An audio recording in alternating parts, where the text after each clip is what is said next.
Picture this. You're walking through a crowded train station and someone collapses.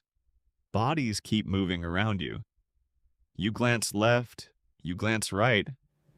Everyone else is doing the same thing. You assume someone already called for help, but the real reason you froze is far stranger than fear and far older than this platform. This has a name. It's called the bystander effect. The more witnesses there are to someone in trouble, the less likely any single witness is to help. Not despite the crowd, because of it. In 1964, a young woman named Kitty Genovese was attacked in Queens, New York. Newspapers reported dozens of neighbors heard her cries and did nothing. The exact numbers were later disputed. But the story pushed two psychologists, John Darley and Bib Latani, to test a question nobody had asked before. Why might a crowd of witnesses produce zero rescuers? They built an experiment.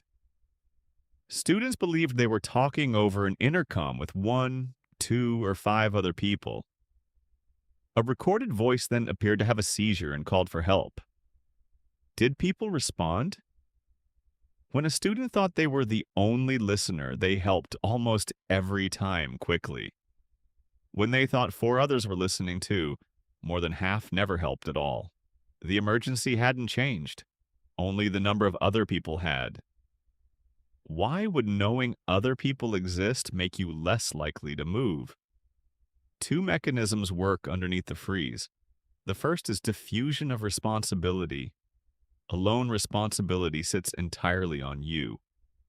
Add witnesses, and that weight quietly splits between everyone present without anyone agreeing to split it. The second is social proof. In an ambiguous emergency, your brain checks other faces for information. If everyone looks calm, that calm becomes evidence, even while the danger keeps growing. In 1973, Darley teamed up with psychologist Daniel Batson to test something almost cruel. Seminary students preparing to preach about the Good Samaritan walked past a man slumped in an alley, moaning. Did the parable change anything? Barely. What predicted who stopped wasn't faith or values. It was whether the student had been told he was running late. Belief wasn't the bottleneck. Bandwidth was. So why does this sit inside you at all? For most of human history, it wasn't a glitch. Your ancestors lived in small bands, often under 150 people, where almost everyone knew everyone. An emergency carried no ambiguity and no crowd to hide inside. Responsibility was assigned by relationship, instantly. Then cities happened. Strangers happened. The wiring built for 150 familiar faces was suddenly asked to process a platform full of nobody in particular. Today, the same freeze wears new clothes. Someone collapses and phones rise instead of hands. Each raised phone quietly tells every other witness the situation is being handled. Almost nobody filming feels indifferent. Most feel like they're doing something. The crowd just found a new container for the same old weight. Here's the twist. The bystander effect isn't proof people have grown colder. It's a side effect of scale.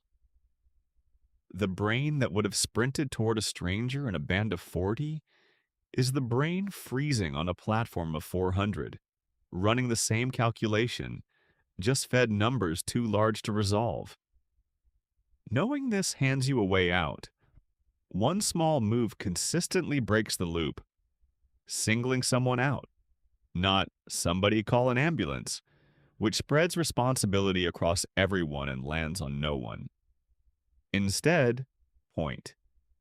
You in the blue jacket, call an ambulance now.